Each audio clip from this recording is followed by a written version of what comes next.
Be sure to check out my second channel called Rob Explains. There you can check out videos where I explain things outside of comic books. So in one of my earlier videos, we had a discussion on the villain Apocalypse regarding his publication history, that is to say, when he first appeared, why he was made, and so on. While the initial video focused largely on how Apocalypse came into the world and how he initially learned of his abilities, we didn't spend a whole lot of time chronicling his actions throughout history.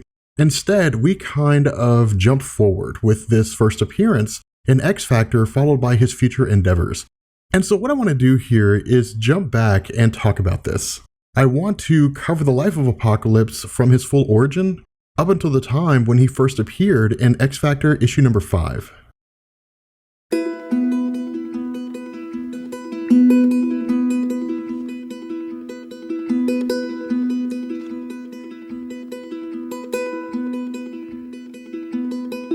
So the origin of Apocalypse is given to us in the story Rise of Apocalypse. Written by Terry Kavanagh and drawn by Adam Pollina, the story opens with Apocalypse as he was discovered by a group of nomads called the Sandstormers.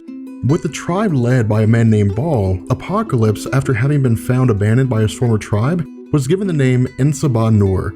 While the real-world translation in various languages comes out to be some variation of the Morning Light, in Marvel Comics the name means the first one. Continuing with the story, the philosophy of the Sandstormers, as it had been passed down for generations, was akin to the Spartans in that only the strongest were fit to be part of their society.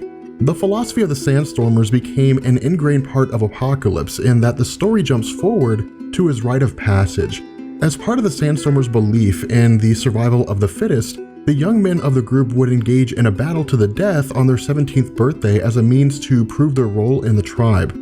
Those who survived were forged in battle, and those who died were considered a weakness, one that would have spread to the tribe had they been allowed to live. While Apocalypse's physical appearance was shunned by many of the young men that were raised alongside him, this combined with Baal's clear favoritism shown towards Apocalypse garnered him a great deal of jealousy and hatred, and so when the battle began, rather than it being every man for himself, it was all of the young men versus Apocalypse. Without hesitation and without mercy, Apocalypse demonstrates both cunning and proficiency in cutting down his fellow tribesmen. As a result, with his role in the tribe established, Baal leads Apocalypse to a hidden cavern where we learn both Baal's reason for adopting Apocalypse as well as a bit of history involving the Sandstormers. At some point in the past, the Sandstormers existed as a clan that was large in numbers. During this time, a ship in the form of a sphinx appeared in the sky and crash-landed with a piece breaking off. Investigating the severed section of the ship and finding a survivor, the Sandstormers took him in and nursed him back to health. However, once he was restored, the visitor, who is revealed to have been the time-traveling villain Kang the Conqueror, used his advanced weapons to conquer Egypt, place himself in the position of Pharaoh, and enslave the Sandstormers. However, with the location of his ship lost to him, Kang tortured the Sandstormers for this information, but when none of them revealed its location, Kang ordered their executions, and while most of the Sandstormers were killed, some of them were able to escape. And so with Baal established as their leader, the survivors roamed the lands of Egypt, constantly avoiding Kang's watchful eye. What Baal also reveals is that among the various inscriptions in the tomb is the face of Apocalypse himself. Apocalypse reasons that if his own face is among the various hieroglyphics carved into the ship, then it stands to reason that Kang seeks to capture him for his own ends. While this is largely speculation on behalf of Apocalypse, his guesswork is proven to be correct when Kang sends his generals and armies to the location of the Sandstorm camp. With Apocalypse and Baal away, the arrival of Kang's army results in a massive battle, one which results in the deaths of everyone fighting. Furthermore, the battle above causes a massive cave-in, leaving Apocalypse and Baal trapped inside.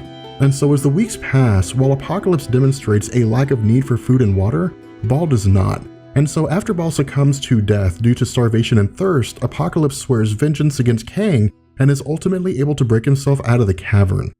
From here, the story transitions to Apocalypse working as a slave.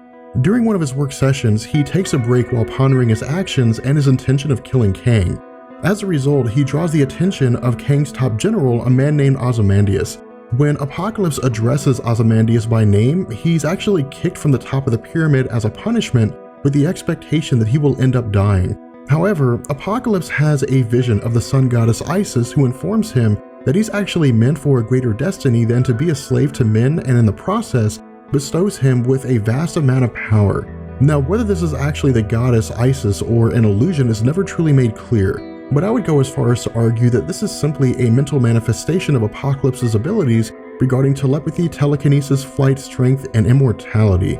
Now, while his demonstration of his powers inspire the other slaves to attempt an uprising, Ozymandias and his forces are actually able to quell the rebels but are distracted by another incident which allows Apocalypse to be taken to safety under the care of Nefri, the sister of Ozymandias. As time passes, while Apocalypse never reveals his face to Nefri, in addition to his efforts in showing her the various secrets of Kang the Conqueror, as well as proof that Kang is actually a time traveler, he also begins to develop a romantic interest in her. But when their various quests lead them directly into a trap set up by Ozymandias and Kang, the face of Apocalypse is forcefully revealed, where he's actually shunned by Nefri for his physical appearance. As a result, while he does try to fight against Kang and Ozymandias, he's overwhelmed by Kang's advanced weapons, and so he's presumably executed. However, Apocalypse doesn't actually die here, and instead, he makes an effort to rescue Nefri from her imprisonment. But much like the Sandstormer tribe and the various slaves he had encountered over the course of his life, Nefri is unable to cope with Apocalypse's physical appearance, and as a result, believing himself to be destined and alone, Apocalypse lashes out, starting a conquest from the royal lands in Egypt and killing all those of royal blood. Now, in the panic of the conflict, Kang the Conqueror flees back to his own time, and Ozymandias tries to escape by taking refuge in what's left of Kang's ship. But when Apocalypse arrives after having harnessed his new abilities, he uses his vast powers to enslave Ozymandias, turning him into stone and forcing him to operate as a scribe and oracle for the rest of eternity.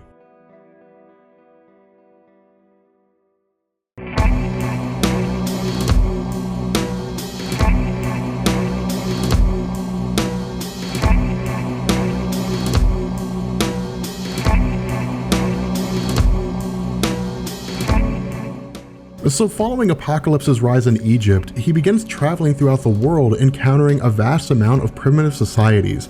With the Sandstormer's philosophy of survival of the fittest as his mantra, Apocalypse forces these various societies against one another in an effort to prove which civilization is stronger, and by extension, destroying what he perceives to be the weak civilizations. For this reason, throughout the Marvel Universe, in dealing with most ancient Earthbound societies like the Inhumans, virtually all religions at some point or another indicate the worship or acknowledgement of some variation of Apocalypse.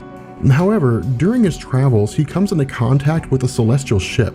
While a time frame's not really given here, what we're told is that Apocalypse is given an offer by the Celestials. Apocalypse can use their vast technology for his own ends, but at some point in the future, a repayment will be required which may cost his life or perhaps even more. The other half of this is that Apocalypse can refuse their offer and never gain access to their technology.